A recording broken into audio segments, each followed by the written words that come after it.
Hey there, Dragon Ball fans, it's Hail Zeon, and this is my review for the Universe Survival Arc. Now, as many of you already know by now, I loved this arc. I consider this quite possibly the greatest arc in all of Dragon Ball, and just proves how vital Toriyama is to this franchise. I mean, if it wasn't for him being on board and being so integral to the development of this story, we could have ended up with another Dragon Ball GT, am I right, guys? And nobody wanted that.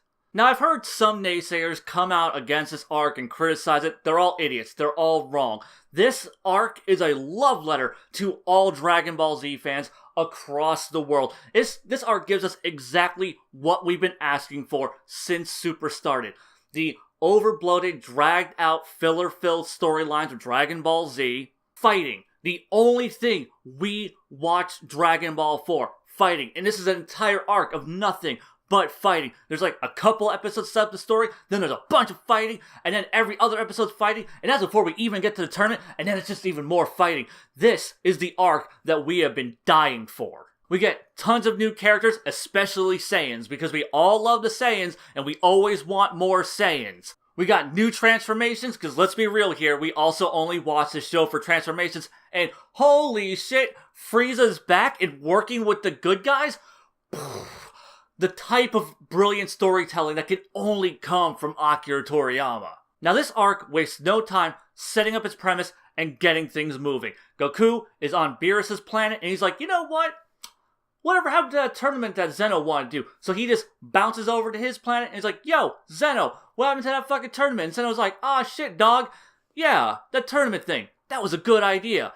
And the other Zeno from the future, because, you know, the Future Trunks arc, the masterpiece that it also was, introduced us to Future Zeno, who is also a very integral part of this arc, I'll have you know. Other Zeno's like, what the fuck is this tournament thing? I don't know what the hell this shit is. And, you know, present Zeno's just like, dude, I got you covered. We're gonna do an exhibition match with with this universe and another universe. It's gonna be super dope, and you'll get to see what all this tournament shit's about. Trust me, it'll fucking deliver. So then Goku goes around, like, you know, he goes against Gohan, he goes against Majin Buu, and they show up to have their exhibition match, and like I said, right out of the gate, fighting, and fighting, and more fighting. The only reason we're fucking watching Dragon Ball, people, it delivers the goddamn action! And all the fights are great, all of them flawless, they all look fucking amazing. Not a single complaint to be had across the board. Majin Buu was cool, even though he's a fat, stupid retard. Gohan got a cool fight, you know, even though he's like a total pussy and a dad now and like wants to work a job and shit instead of being a cool fighter guy. You know, Goku gets like 2 fucking fights. Super goddamn dope. All the way across the board. 10 out of 10 after 10 after 10.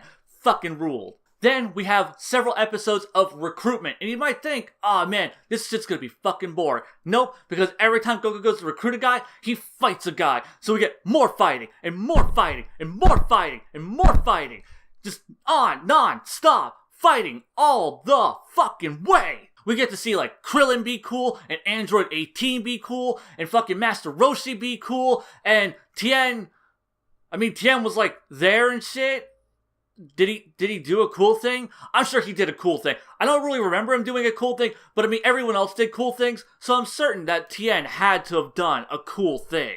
And let's not forget Android 17, motherfucking MVP, pushing Goku to his blue form, just showing how fucking strong he is, because let's be real here, if you're not strong in Dragon Ball, you fucking suck. You're not even goddamn worth it. You're just a bunch of fucking Yamchas. That's why this entire fucking setup makes fun of Yamcha, because he sucks dick. He's fucking lame. And this arc makes sure you know that none of these characters showing up into this tournament are a bunch of fucking Yamchas. Fucking Master Roshi, he was a Yamcha, now he's fucking cool again. Krillin, he was starting to become a Yamcha, now he's fucking cool again. Man, fuck Yamcha.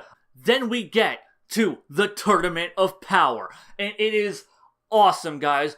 80 fighters going at it non-stop for like 35 fucking episodes straight. It is fucking dope, yo. I mean, what can I even say about it? It's just one cool fight after another cool fight after another cool fight against all these cool looking characters. You got fucking like space werewolves and fucking like robot guys. And this tournament is full of just really cool shit non-stop. Like Frieza meeting Frost. I mean, they're like the same race and they're meeting. That's like the coolest shit ever. I was so hyped for that. And it definitely delivered. It wasn't disappointing or stupid. Then you had like Caulifla and Kale because of course we need more Saiyans. You can't have Dragon Ball without Saiyans. Really, Dragon Ball has always been about the Saiyans. I mean, Goku was a Saiyan the entire time. I mean, yeah, we didn't know he was a Saiyan, but he was a Saiyan regardless. So Dragon Ball has always been about the Saiyans. So of course we need to introduce more Saiyans. And of course, girl Saiyans. The thing we've been asking for. And certainly, much like Frost meeting Frieza, this was not a disappointment. They really delivered on this idea. Caulifla is like super talented prodigy, and she figures out Super Saiyan in a way that we've never seen before by doing this cool little back tingle thing. And it was really interesting and not dumb at all and not out of left field. And then you have Kale, who's fucking Broly. I mean, we have been asking, guys, Toei, make Broly canon. Make Broly canon. Toriyama, quit being a faggot and make Broly canon. And it happened. It fucking... Okay, it's not really Broly. I mean, you know, she just kind of like looks like Broly and... But like, you know, like she quotes all the Broly lines. She has like all of Broly's moves. And, you know, she has tits. So it's Broly with tits. So it's actually better than real Broly. And let's not forget, like, the baddest motherfucker in all of this, Jiren. Possibly the coolest guy in all of Dragon Ball. Mostly because he's, like, the strongest guy. But everyone knows that, like, in Dragon Ball, the strongest guy is the coolest guy. So pretty much Jiren is the coolest guy in all of Dragon Ball. He has like this really interesting, tragic backstory that totally wasn't ripped from Naruto. He has like this really cool, muscly design that doesn't just look like a stripped down Rob Liefeld character. And did I mention he's strong? Which really all that fucking matters is, bro, look how fucking strong this guy is. All the new characters fucking rule. Well, I mean, almost all of them. There's like Ribrianne and like some other magical girls, and they suck. Especially Ribrianne, because she's constantly talking about love and shit, and also she's fat. I mean, what the hell's even the point of her like being fat and ugly? I mean, like, how am I supposed to like jerk off to that? Like Dragon Ball women should like exist really to just like pop out like more like half Saiyan hybrid children and like be sexy enough to make really good pornography out of. And Ribrianne isn't gonna do either one of these things, so why the fuck is she even here? She's like the dumbest character. I don't fucking watch Magical Girls. This is a fucking show for men with like man fighting, and you got this dumb fucking girl with her stupid fucking magic coming in here as if she fucking belongs. She was dumb. Fuck Ribrianne. I said don't fuck Ribrianne because she's fat, and who wants to fuck a fat chick? But back to cool shit. Transformations. Like I said, this arc delivers some transformations. And of course, the two characters who get transformations, it's our boy Vegeta and Goku. Vegeta, with all of his Saiyan pride, pushes his Saiyan limits to reach a new level of Saiyan transformation. I don't know what the hell it's called. It's like Super Saiyan Blue 2? I don't know. It's fucking cool though. It's like a darker shade of blue, and he has like irises now, and he's like bulkier because, oh yeah, he's like fucking ripped. He's got those gains, bro, and he looks fucking awesome, and he does awesome shit. He's so fucking cool in this. Like, this is really Vegeta's time to shine. Like, he doesn't do a whole lot in the earlier episodes, like, but like he's still like eliminating a lot of guys, so he's still really relevant. But like, the story doesn't do much with him. Then like, they keep, like, harkening back to the fact that he has, like, a family and how much he's grown as a character and how much he cares about his family and, like, his Saiyan pride. And, like, every time they do it, it doesn't get tedious. It doesn't get boring. It doesn't feel like we're just retreading, old territory. No, it's fresh and new every single time. And Vegeta is just non-stop awesome throughout the entire arc. He's never a disappointment. Great. 10 out of 10. Everything's 10 out of 10 this arc. Like, seriously, anyone who complains about this goddamn arc is a fucking idiot. But the real, like, super dope thing in this arc is Ultra Instinct. Goku pushing past his limits, pushing past, like, Saiyan transformations. No more Super Saiyan for him. He's, like, reached, like, the pure essence of combat, and he's fucking dope, and he does cool shit. He's got, like, a cool theme song that plays every time he goes into his transformation. It's the best, guys. Now, there isn't a whole lot to talk about, like, story-wise or character-wise. Like, this arc is really all about the fighting. Because, like I said, we only watch Dragon Ball for the fighting. So, of course, this arc focuses on the fighting.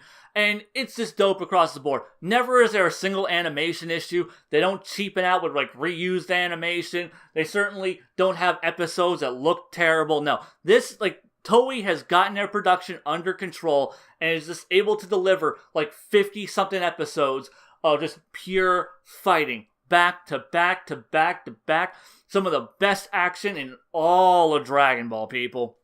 And then it all comes to an end where you have like Goku and Frieza, they team up to beat Jiren, like the two coolest characters, the two most really important characters in all of Dragon Ball. I mean, without Frieza, you know, like the Saiyans wouldn't be dead, and Goku would never become a Super Saiyan, and we wouldn't have like the Dragon Ball that we have today. You know, like really, like so having these two characters team up for a team attack, like I said, the two most important characters, taking out the big bad of this arc, who really isn't like a bad guy. He's just like the super strong guy they have to fight. Like he's like a pure good justice guy. Like he's really good guy. But they team up and like super punch his ass out of the fucking ring. It's super fucking dope. And then with Android 17, who has been the coolest thing ever. Like I know I said like Ultra Instinct was like the coolest thing, but really Android 17 was like the coolest fucking thing. Everything he did was cool. He was super goddamn awesome. He like fought some poachers. Even that was awesome. And then he wins. 17 wins. It's like the coolest shit ever. Oh my god. And he gets like a boat and he like wishes everyone back because he's like a really cool guy like that. End the series. And like then, oh man, the most important thing. Frieza is alive. So now we get to have more Frieza storylines. The guys can fight Frieza again. Forever. I'm so excited. And let's not forget the final shot of the show, which is Goku and Vegeta taking their classic stances that they did in the Saiyan arc and just really encapsulating what this show was, the Goku and Vegeta show, because that's all Dragon Ball really is when you think about it. Yeah, I know, there was Dragon Ball, but who the fuck has watched Dragon Ball? No, we're Dragon Ball Z fans, let's be real here. And Dragon Ball Super is an extension of Dragon Ball Z, and it understands that the core of Dragon Ball is the rivalry between Goku and Vegeta. And this entire series has really been about, like, Goku and Vegeta training together, trying to one-up each other, trying to push their limits. That is what Dragon Ball Super has been. Because it understands the fans, what we want, and that's what they gave us. They gave us Goku and Vegeta fucking being rivals and being super strong guys and fighting lots of cool guys. Dragon Ball Super, a phenomenal follow-up to Dragon Ball Z. Completely eradicating GT like the fucking abysmal garbage it is. Dragon Ball Super, 10 out of 10. No, I'm going to say it. I'm going to be bold enough to say it. Dragon Ball Super is the greatest series in the Dragon Ball franchise. Fucking fight me on it. Till next time, guys, Zeon, out.